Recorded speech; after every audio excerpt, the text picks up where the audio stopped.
Et notre invité politique ce matin, c'est Marc Fesneau. Bonjour. Bonjour. Merci beaucoup d'être avec nous, ministre chargé des relations avec le Parlement et de la participation citoyenne. Et vous êtes également candidat au régional dans votre région Centre Val-de-Loire. On va bien sûr longuement en parler. On est ensemble pendant 20 minutes pour une interview en partenariat avec la presse quotidienne régionale, qui est représentée justement par la presse de votre région. Bonjour Christophe Gendry, merci beaucoup d'être avec nous. Directeur de la Nouvelle République dans le département du Loir-et-Cher, cher à Marc Fesneau. On va parler avec vous, bien sûr, dans quelques instants de dossiers régionaux, Christophe, et de la campagne des régionales, mais d'abord l'actualité, Marc Fesneau.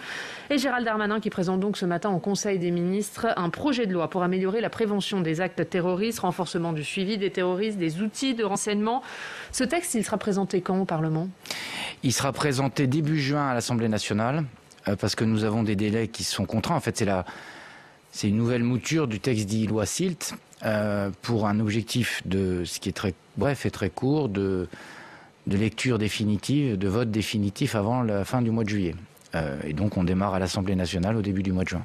C'est un texte qui est important parce qu'il permet de prolonger un certain nombre de dispositifs. On revient devant le Parlement conformément à ce que la loi prévoit. Il y a des clauses de revoyure et c'est bien normal. Et par ailleurs, ça permet d'affiner un certain nombre de choses, au fond, tirant parti de l'expérience, parce que c'est ça qui est important dans ce genre de choses. C'est des sujets très sérieux. On a malheureusement eu à en connaître la semaine dernière, et donc il faut en permanence adapter nos outils à la menace terroriste, dont on voit qu'elle peut évoluer parfois vers ce qu'on appelle des loups solitaires, c'est-à-dire des individus dont la radicalisation se détecte très difficilement et souvent très tard, malheureusement. Et justement, ça pose plusieurs questions. D'abord, vous le disiez, c'est un texte qui est prévu depuis plusieurs semaines, mais qui se télescope malheureusement avec l'actualité et l'acte terroriste qui a été commis vendredi à Rambouillet. Est-ce que du coup, le gouvernement a modifié ce texte en conséquence ? Non, je pense que les éléments qui sont prévus dans ce texte, le suivi des personnes radicalisées, le suivi à la sortie d'une mesure de prison de ces mêmes personnalités, je pense que là, on a un arsenal. Simplement, ça appelle les affaires de terrorisme, ça appelle de la cohésion nationale, me semble-t-il, parce que tout le monde est confronté à ça, et d'une grande vigilance de tous les instants. Je me permettrai quand même de saluer le travail des services de renseignement. On a aussi mis des moyens beaucoup plus importants. C'est plusieurs milliers d'agents qui sont dédiés à ces tâches de renseignement, de surveillance du territoire pour essayer de lutter pied à pied, pas à pas, contre le terrorisme. Il faut le faire avec beaucoup d'humilité parce que c'est des choses qui sont très difficiles à faire. Mais en tout cas, on renforce encore l'arsenal législatif. D'autant que vous le disiez, on a affaire à des loups solitaires. On l'a vu à Rambouillet, c'était un homme seul qui n'était pas repéré par les services de renseignement. Est-ce que le législateur, l'exécutif sont impuissants face à ce type de personnes ? Non, parce qu'on ne dit pas assez tous les actes de terroristes, ou de terrorisme plutôt, qui sont évités chaque semaine, chaque mois. Ceux qui mènent telle ou telle 35 opération. depuis le début du quinquennat, dit Gérald Darmanin. C'est les grandes opérations terroristes et les gens qu'on surveille en permanence. Au fond, de ce point de vue-là, la prévention, la surveillance du territoire, la surveillance de ce qui se passe sur les réseaux sociaux permet de parer à ce genre d'actes. Mais malheureusement, on l'a encore vu vendredi, c'est une vigilance de tous les instants et donc on a besoin de se doter de ces outils-là. Vous l'avez entendu, de la part notamment de la droite, le débat qui revient sur le lien entre immigration et terrorisme. Est-ce que pour vous, il y a un lien ? Non, je trouve que faire ce lien-là, c'est faire un amalgame qui me paraît extrêmement faux et extrêmement dangereux. La seule chose qu'il y a à faire, c'est de vérifier que les personnes qui viennent sur notre territoire, il y en a certains qui sont venus de théâtres d'opération, y compris de théâtres d'opération qui sont soumis à des lois du terrorisme, si je peux dire, soient bien identifiés pour qu'on puisse les renvoyer chez eux le cas échéant et qu'on puisse en tout cas discerner ceux qui viennent pour des raisons migratoires. On a la question des flux migratoires à maîtriser. On s'est doté là aussi d'outils puissants depuis le début de ce quinquennat. Ça ne veut pas dire qu'on est au bout du chemin. On voit bien que c'est des choses qui sont complexes. Mais faire un lien entre immigration, notamment sur le contrôle aux frontières. Notamment sur le contrôle aux frontières, mais on voit bien que faire un lien entre immigration et terrorisme, c'est être dans le faux au fond. Et c'est faire des amalgames qui me paraissent très dangereux. Après, l'important, c'est de détecter ces individus qui ne sont pas très nombreux, mais qui sont très dangereux et qu'il faut surveiller à toute force. Vous parliez de la politique migratoire. En décembre dernier était prévu au Parlement un débat sur la politique migratoire. Il a été annulé à cause de la crise. À la place, il y a eu un débat sur la stratégie vaccinale. Et il n'a jamais été remis à l'ordre du jour, ce débat. Est-ce que le gouvernement a peur d'un tel débat ? Je ne crois pas qu'on ait peur d'aborder ces questions. Alors sur les sujets, parfois on nous dit qu'on en fait trop, parfois on nous dit qu'on en parle trop. Et là, vous me dites qu'au fond, on aurait crainte ou inquiétude sur ce sujet. Non, c'est une question de calendrier parlementaire. Ça veut dire qu'il va être remis à l'ordre du jour ? Évidemment, à un moment ou à un autre, dans le calendrier parlementaire, on remettra à l'ordre du jour ce débat. Mais c'est vrai, comme vous l'avez dit, que la crise sanitaire, qui est l'objet de toutes nos préoccupations, est le premier élément de l'action du gouvernement, à la fois dans la gestion de la crise elle-même, mais aussi dans la gestion des conséquences de la crise, des conséquences économiques et sociales, la gestion de la formation et des établissements scolaires. Mais le temps viendra où on reparlera de ces questions au Parlement. Mais quand est-ce que ça sera avant l'été ? Je n'ai pas de date à vous donner à ce stade. C'est pas prévu. Non, j'ai pas de date à vous donner à ce stade. Voilà. On le voit, il y a une offensive sécuritaire de la part d'Emmanuel Macron. Il y a ce texte qui est présenté ce matin. Est-ce que quelque part le gouvernement cherche à corriger l'image d'une certaine faiblesse sur le régalien ? Moi, j'accepte qu'on dise tout. La vérité, c'est que pendant des années, on a parlé des affaires de terrorisme, la réorganisation des services de sécurité intérieure et des services de lutte contre le terrorisme, la baisse des effectifs de police de manière continue depuis des années avant que nous n'arrivions. Ça n'est pas à mettre au débit du quinquennat qui est en cours. C'est à mettre au débit de tous ceux qui, avant, ne se sont pas préoccupés de ces questions-là. C'est plus de 10 000 policiers et gendarmes qui vont être recrutés sur le quinquennat. On tient la promesse qui était au rendez-vous de la présidentielle de 2017. Alors, il faut sans doute encore déployer des moyens supplémentaires, mais venir nous dire que nous n'aurions pas pris la mesure des choses, le président de la République a pu faire un point d'étape sur un certain nombre de dispositions. On ne découvre pas ces questions de sécurité. Et loin de les découvrir, en plus, on agit. Et donc, c'est par les effectifs de police. Il n'y a pas un commissariat de France qui ne verra pas ses effectifs de police dans la durée du quinquennat augmenter. Et je pense que c'est ça. C'est concrètement comment on répond. C'est par des moyens sur le terrain qui permettent de lutter contre les actes de délinquance ou les actes de terrorisme. L'autre texte qui est présenté ce matin en Conseil des ministres, c'est le texte sur la sortie de la crise sanitaire. Il sera examiné pour le coup par les députés et les sénateurs dès le retour des vacances parlementaires. Je crois qu'il est inscrit le 18 mai au Sénat. L'Assemblée, ça sera quand du coup ? Un peu avant, la semaine d'avant. La semaine du 10 mai ? Oui. Est-ce que ça veut dire qu'on sortira de l'état d'urgence sanitaire tel qu'on le connaît dès le 1er juin ? Alors, c'est un texte qui vise à la fois à mettre en place des dispositifs de sortie, comme on a connu au printemps dernier, et par ailleurs de pouvoir disposer encore d'outils qui permettent, le cas échéant, quand on voit ressurgir un épisode épidémique dans tel ou tel secteur, dans telle ou telle région, je vous rappelle ce qui s'était passé à Marseille ou ce qui avait pu se passer dans le département de la Mayenne, il faut qu'on se dote aussi, même si c'est provisoire, d'outils qui permettent quand même de faire attention à des phénomènes épidémiques qui nous échapperaient dans tel ou tel territoire. Donc c'est une sortie type celle que nous avons connue le printemps dernier. Donc un régime transitoire. C'est un régime transitoire de sortie de l'état d'urgence. Ça indique quand même la volonté. Il y aura des étapes et des ponctuations, c'est les parlementaires qui le diront. Il y a un certain nombre de choses qui seront sur des durées de l'ordre de quelques mois. Évidemment, la volonté du gouvernement, c'est de sortir de ce régime qui est un régime particulier, puisque c'est un régime d'état d'urgence. Et on est quand même, reconnaissons-le, encore dans une situation d'urgence qui nécessite de disposer d'outils qui nous permettent de faire face à cette crise. L'autre sujet d'actualité, c'est l'affaire Sarah Halimi qui pose la question de l'irresponsabilité pénale. Le garde des Sceaux a annoncé un projet de loi fin mai, sauf que le Sénat avait déjà inscrit son propre texte à l'ordre du jour le 25 mai. Pourquoi vous n'avez pas repris le texte du Sénat ? Et inversement. Sauf que le Sénat l'avait déposé avant l'annonce du garde des Sceaux. Le Sénat, il l'a inscrit assez récemment à l'ordre du jour, mais comme vous le savez, comme ministre des Relations avec le Parlement, je fais en sorte que les textes essaie de cheminer sans qu'il y ait de compétition qui me paraisse malsaine. Je l'ai fait d'ailleurs, et nous l'avons fait sur le texte, la proposition de loi Billon, dite Billon, sur les violences sexuelles faites aux mineurs. Je trouve qu'on a fait un travail intelligent qui n'était pas un travail de compétition. Je pense que ces sujets sont... Sauf que là, il y a deux textes. Oui, très bien, mais on va s'organiser de faire... Le Sénat est tout à fait dans son droit et dans sa légitimité, le gouvernement au-dessus aussi, et nous ne sommes pas tout à fait sans doute sur les mêmes dispositions législatives. L'important, c'est qu'on trouve... Au fond, une réponse à un sujet qui est très difficile. C'est le sujet de à partir de quel moment on juge que quelqu'un a été responsable et à partir de quel moment, au fond, on laisse les victimes sans réponse pénale. Et c'est bien ça la difficulté. Alors, l'alternative, il n'est pas question de remettre en cause en soi la question de l'irresponsabilité. Mais il y a un certain nombre de cas où on a pu provoquer d'une certaine façon par le fait d'absorber des substances illicites, on a pu provoquer ça, une forme d'irresponsabilité mentale. Il faut qu'on y travaille, c'est des sujets, la Cour de cassation a dit le droit. Et manifestement, le droit n'est pas satisfaisant parce que moi je comprends très légitimement l'émotion qui est suscitée par le fait qu'au fond, qu'on se contente de dire la personne n'était pas responsable et donc vous n'aurez pas le droit même à un procès qui puisse débattre de ce qui s'est passé et de ce qui s'est passé en termes pénals. Donc moi je crois que le gouvernement travaille, on travaillera avec le Sénat, ils ont un texte, on verra, le gouvernement travaille. Mais ça veut dire quoi, que vous soutiendrez le texte du Sénat? Non, que le gouvernement soutiendra le texte du Sénat? Vous permettrez au gouvernement d'avoir ses propres, son propre champ d'investigation. On peut trouver des compromis, on l'a trouvé sur la PPL Billon, on l'a trouvé sur bien d'autres textes avec le Sénat, et il me semble que tout ça est ce qu'il y a de plus normal. On est sur des sujets suffisamment sensibles pour pas qu'on en fasse une querelle politicienne, une querelle politique entre le Sénat ou l'Assemblée nationale et le gouvernement. Et je suis sûr qu'on trouvera les voies et moyens pour trouver un chemin. Un dernier mot sur le plan de relance, puisque la France transmet ce matin sa feuille de route à Bruxelles. Objectif, toucher les 40 milliards du fonds européen. On a vu hier Bruno Le Maire, Olivier Dussopt devant les parlementaires. Est-ce que le Parlement il sera consulté sur sa feuille de route? Est-ce qu'il y aura un débat là-dessus? Le Parlement est toujours associé à la feuille de route, parce que c'est une feuille de route aussi budgétaire qui est donnée au Parlement.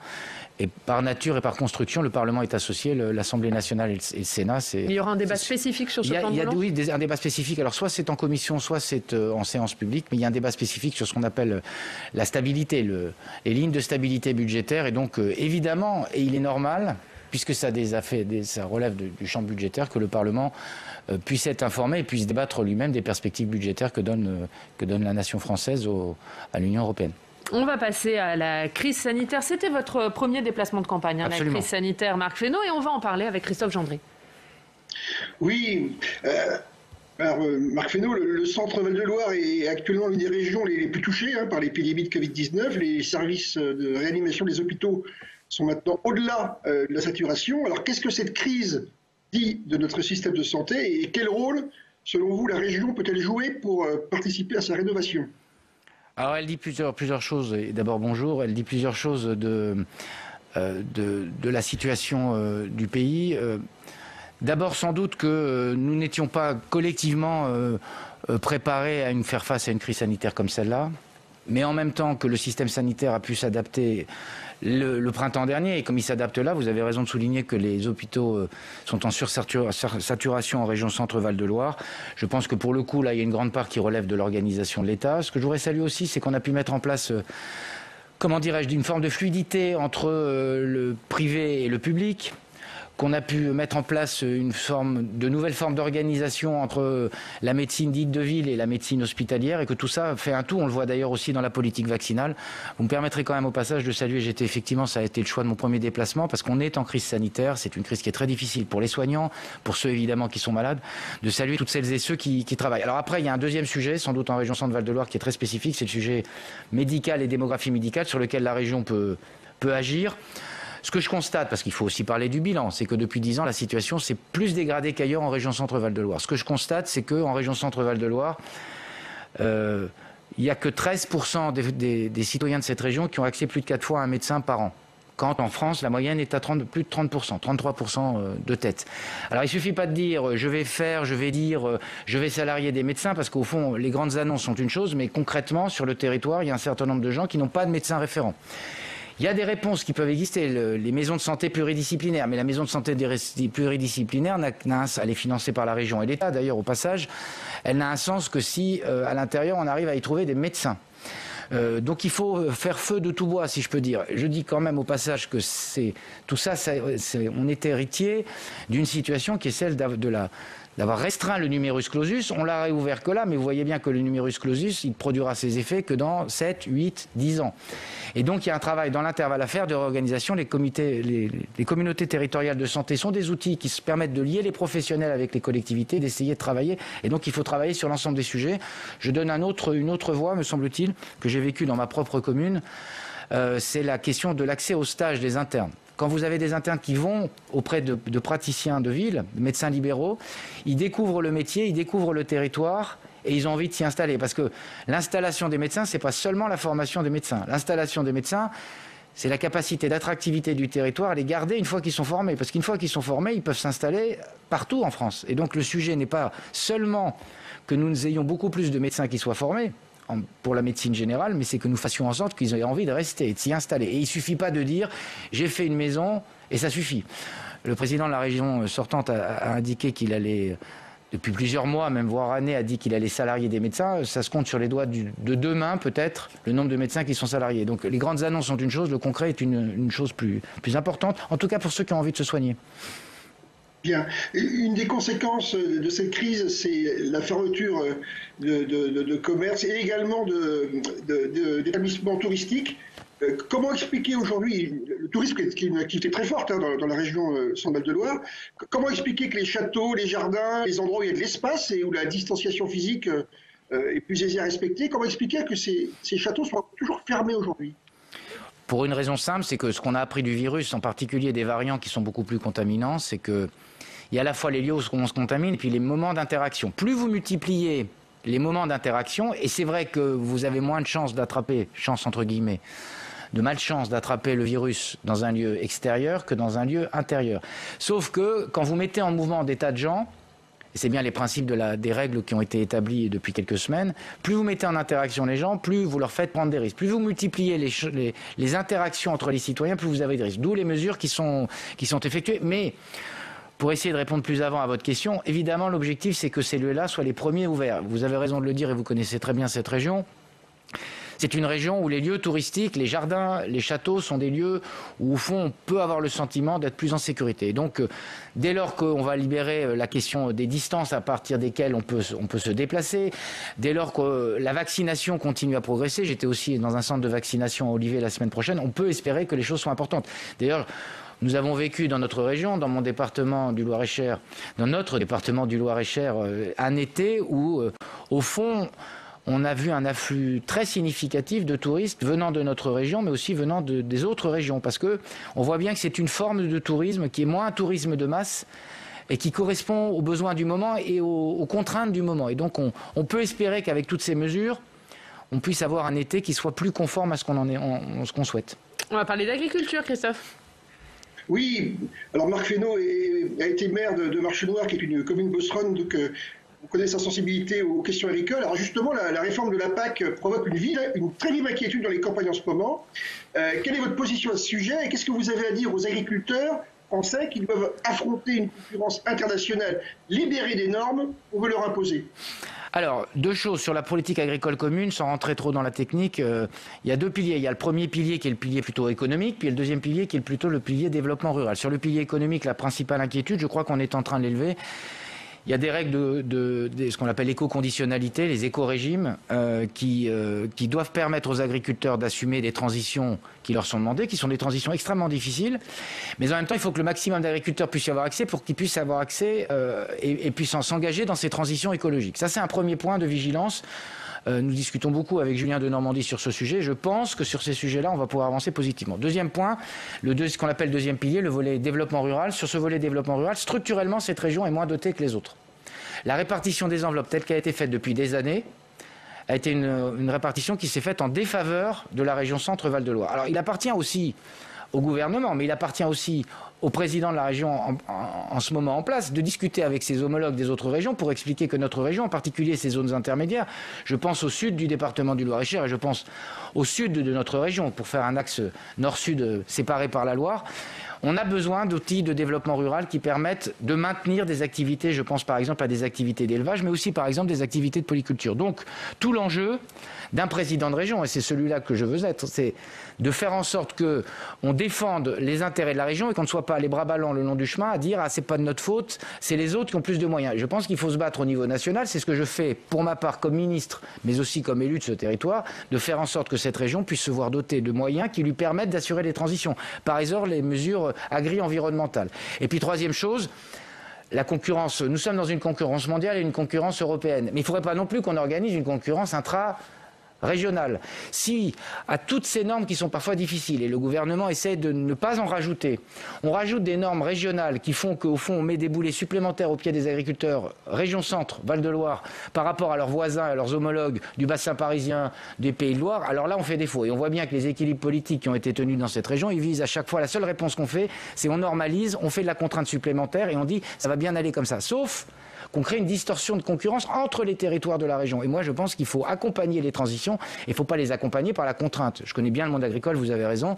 C'est un monde qui est prêt à bouger, mais pas de la façon dont les choses sont faites. Est-ce que la région a plus avancé depuis des années avec cette méthode-là ? La réponse est non. Christophe, on va parler d'un domaine important pour la région, c'est l'économie. Oui, tout à fait. Alors, dans le domaine économique, justement, notre région est très impliquée dans la logistique, mais aussi la sous-traitance automobile ou l'aéronautique. Alors, est-ce que ça peut se conjuguer sur le long terme avec les enjeux environnementaux? Et dans le même registre, quelle est votre position sur les subventions de la région apportées aux aéroports de Châteauroux et de Tours? Si vous êtes élu à la présidence, est-ce que vous maintiendrez ces subventions? Ah oui. Parce que là, pour le coup, il ne faut pas tergiverser, parce que je vois bien que l'exécutif en place tergiverse parce qu'il a des contingences avec les écologistes. L'aéronautique et l'automobile, c'est une chance pour l'économie de notre région. Nous sommes la 2e ou 3e région de sous-traitance aéronautique. La part de l'aéronautique dans le réchauffement climatique, c'est moins de 3%. Par ailleurs, l'aviation est en train de faire sa mutation, y compris avec les moteurs hydrogène, les moteurs électriques, et déjà la consommation énergétique, parce que c'est l'intérêt des avionneurs d'ailleurs, et de réduire sa consommation. Et donc, cette espèce de modèle qu'on essaie de nous vendre, qui est un modèle anti-voiture, anti-avion, alors je sais qu'on n'a même plus le droit de rêver d'avion, hein, et bientôt on nous expliquera qu'on n'a même plus le droit d'avoir son permis de conduire. C'est une question de rêve, mais c'est plus qu'une question de rêve, c'est une question de développement économique. Qu'est-ce qu'on dit aux salariés? Qu'il n'y a plus d'avenir à la voiture? On a à Blois des sites très prestigieux en termes automobiles qui ont essayé et qui essayent à toute force d'accélérer les mutations en travaillant par exemple sur l'hydrogène. Dans une région comme les nôtres, on a besoin de ces emplois, on a besoin de la voiture. Ça ne veut pas dire qu'on n'est pas pour la transition de la voiture, qu'on ne doit pas faire un choix vers l'électrique, qu'on ne doit pas faire un choix vers l'hydrogène. Et donc on a absolument besoin de soutenir ces industries aéronautiques et ces industries automobiles. Quant à Tours et Châteauroux, il faut fermement défendre ces deux plateformes aéroportuaires qui ont des vocations différentes. La plateforme de Châteauroux a plutôt une vocation de maintenance aéronautique. Et la plateforme de Tours est plutôt sur le voyage. Mais là aussi, il faut avoir une politique qui soit claire. Il y en a un peu assez d'une politique qui se fait à la corbeille des accords partisans. Et on a besoin d'une politique qui soit claire et déterminée. Transition écologique et en même temps capacité économique et capacité de développement pour cette région. Parce que les deux peuvent se mener de pair, j'en suis absolument certain. Quand j'étais vice-président du syndicat d'énergie du Loir-et-Cher, on a développé les bornes électriques sur le département du Loir-et-Cher. Il faut sans doute encore accélérer ces processus, donc je ne me ferai pas enfermer dans des gens qui nous donnent des leçons et qui, au fond, on fait beaucoup parler et on fait assez peu. Et pour terminer, Christophe, on va parler de la campagne électorale à proprement parler. Oui, alors lors de ces régionales, pour aller chercher une victoire au second tour, il faudra des alliances, dans tous les camps d'ailleurs. Alors est-ce que vous êtes prêt à travailler dans le futur avec la liste LR-UDI, une liste, il faut le rappeler, à laquelle vous étiez associé il y a 6 ans, puisqu'à l'époque vous étiez d'ailleurs le colistier de Guillaume Pelletier en Loir-et-Cher.